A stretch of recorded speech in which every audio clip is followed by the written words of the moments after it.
Live from Asmara, this is ERi-TV English News Broadcast for Sunday evening, 24th of May. The time is exactly 10:30 p.m. Good evening to you, and let's begin with the top stories.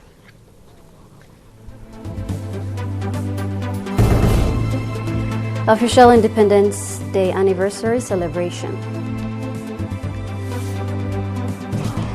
Independence Day celebration in Asaba and Southern Red Sea regions.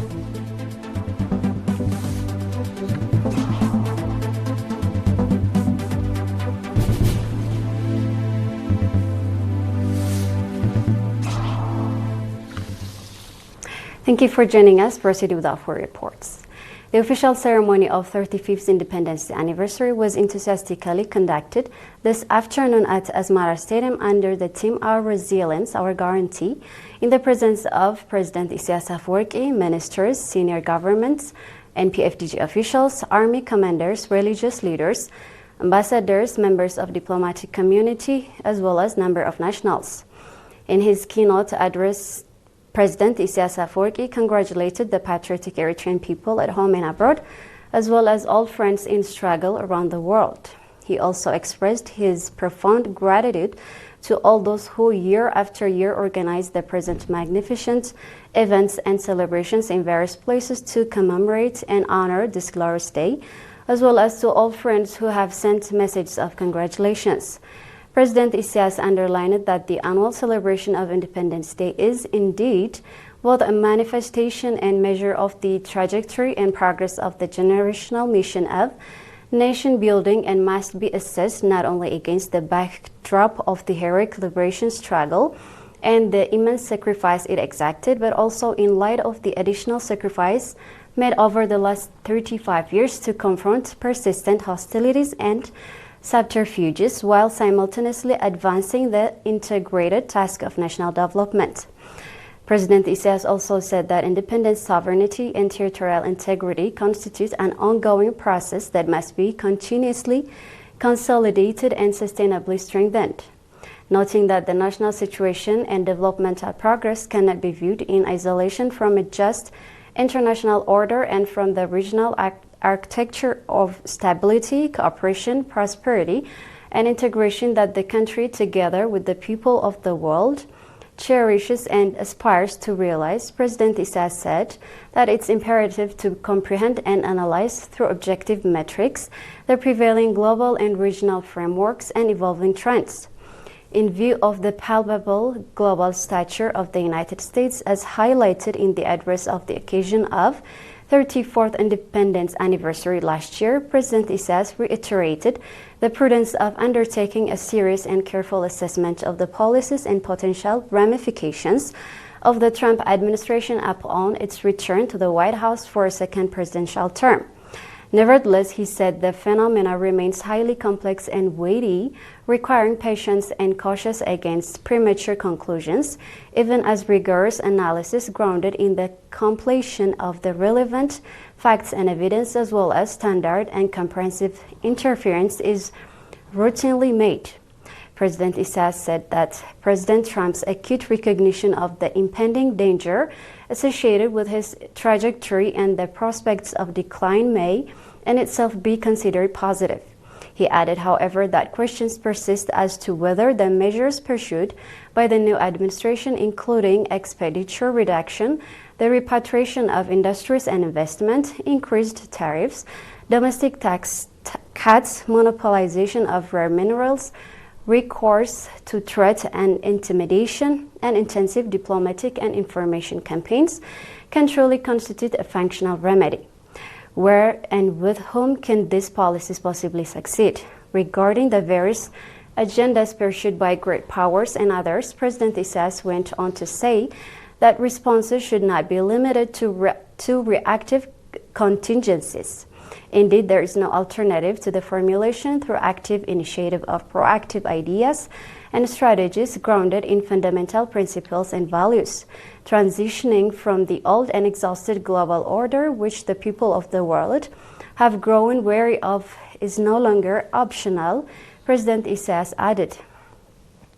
He said that the prevailing global system, characterized by the absence of genuinely free trade and fair distribution of resource and wealth by by exploitative financial mechanism rooted in usury, plunder, and deception, and by zero-sum paradigm that perpetuates modern form of slavery, colonial domination, and dependency must come to an end.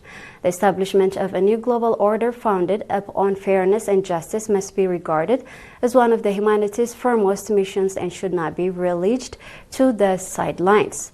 President Isaias underlined that the Horn of Africa is the sub-region of the neighborhood that requires close and sustained attention for its evident practical significance.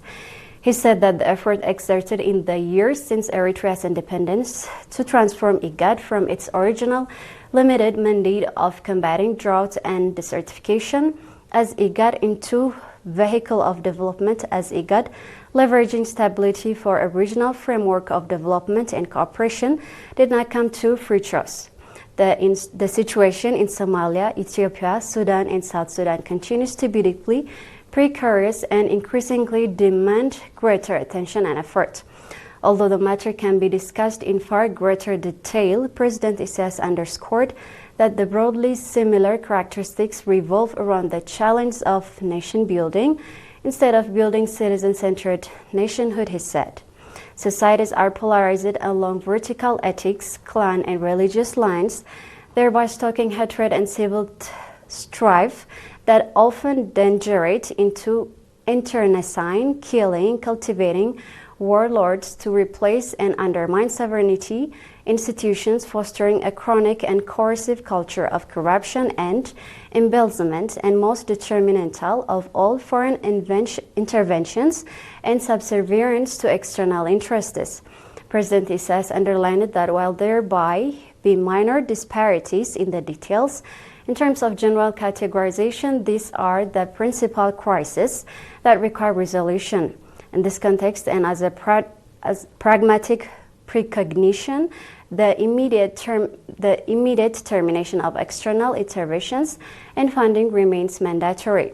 Regarding national development programs, President Isaias said the short-term objective remains improving the people's livelihoods, with priority given to marginalized and underserved regions, while the broader and long-term development program consists of extricating the country from subsistence economy. It encompasses strengthening productivity, ensuring sustainable growth in production, laying the foundation for advanced processing and value-added industrial manufacturing, and expanding the service sectors. Beyond the economic dimensions, President Isaias went on to say that the priorities extend to the diplomatic and informational domains. Moreover, the significance of capital and technology in the context of emerging opportunities and broad and sustainable partnerships cannot be overstated. As emphasized repeatedly, the decisive factor is to ensure synergy and sustainability through effective coordination between nationwide popular participation, the quality and number of younger professionals, and all patriots in the diaspora. In order to advance in accordance with the national aspiration, President Isaias underlined the significance of continuing to revise and streamline programs while strengthening resource mobilization. He said that all these preparatory and coordination tasks could perhaps affect the pace of ongoing development programs this year. President Isaias also said that roads and transportation projects will be expanded according to plan. Extensive housing programs will also proceed in parallel. The implementation of projects aimed at expanding electricity and water service will start within this year, despite potential delays in supply chains. In the sphere of social service, particular emphasis will be placed on education beginning from the preschool level, with broad popular participation. Likewise, the expansion of quality healthcare service will be pursued vigorously. Concluding his remark, President Isaias said, "Kudos to the dedicated, hardworking, courageous, patient, and steadfast people of Eritrea, along with the ever-present defense force, the kernel, strong shield, and cornerstone of our development programs. Even if obstacles are encountered, there is no cause for apprehension. Rest assured Ambassador Zameda Tekhle, Commissioner of Culture and Sports, commended all those who participated in the preparation of the vibrant Independence Day celebration. The official ceremony of 35th Independence Day anniversary celebration, which was highlighted by cultural and musical performance, stylistic presentations. The military parade was broadcast live by ERi-TV, Radio Dimtsa Hafash, and Denden Media.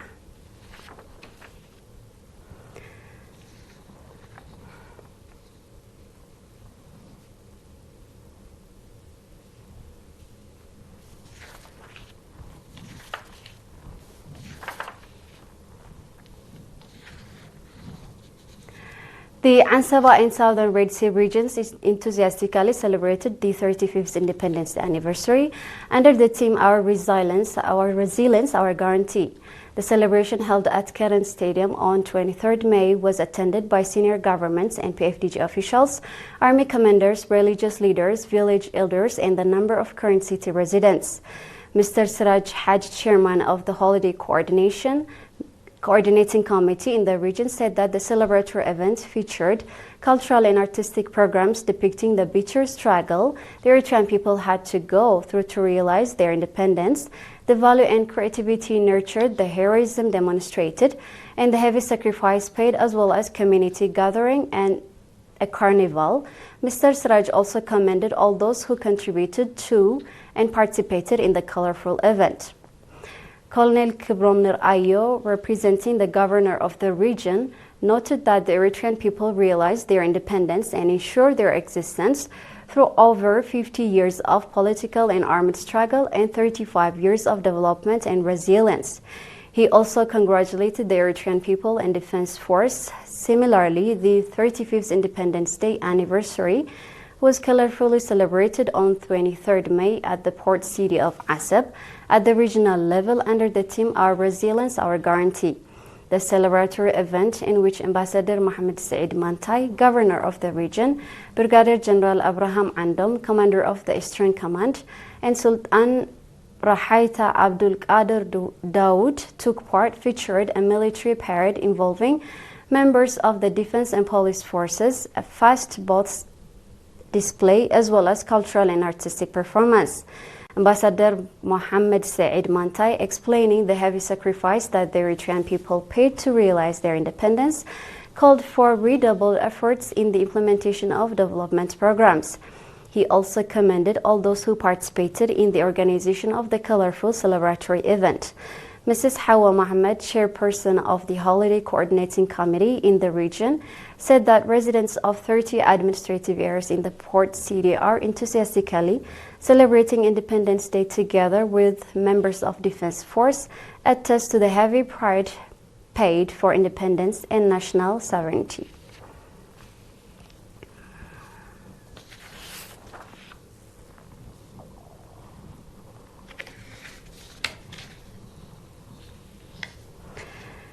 The 35th Independence Day anniversary, organized by the Eritrean Embassy in Ethiopia and Eritrea's permanent mission to the African Union and the Economic Commission for Africa, was colorfully celebrated on 22nd May at the headquarters of the African Union.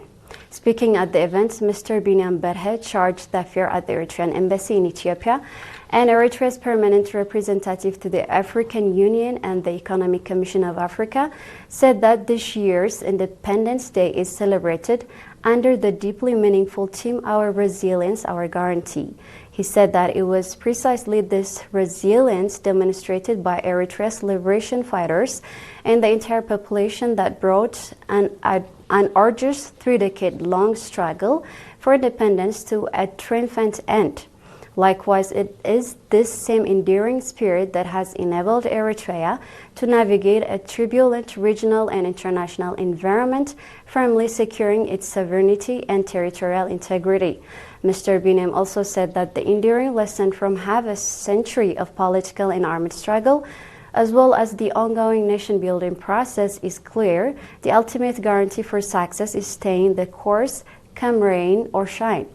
Mr. Binyam reiterated that Eritrea's national priority remains entirely aligned with the immediate needs of its citizens, with clear focus on rural communities and underprivileged sections of the society, while pursuing a broader development agenda anchored on the country's enormous endowment and comparative advantage. This includes judicious investment in and exploiting of the blue economy, the extractive industry, and manufacturing, among other prospective sectors. Investment in human capital has been and remain an overarching objective for very palpable reason and consideration.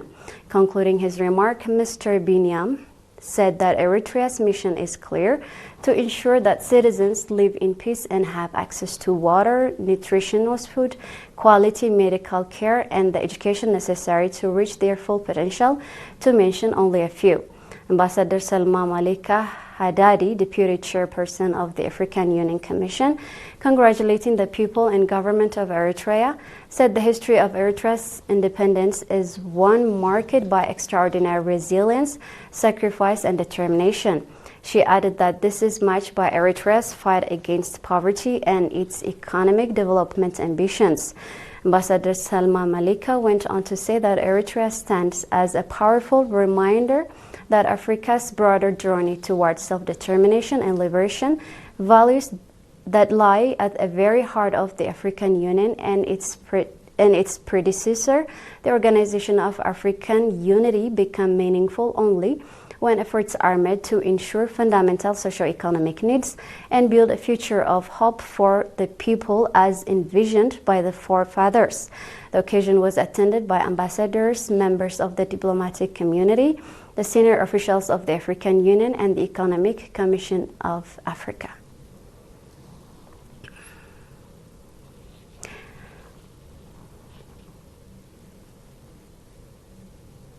We're about to end our news broadcast, but before we say goodnight, here's a final look at the top stories.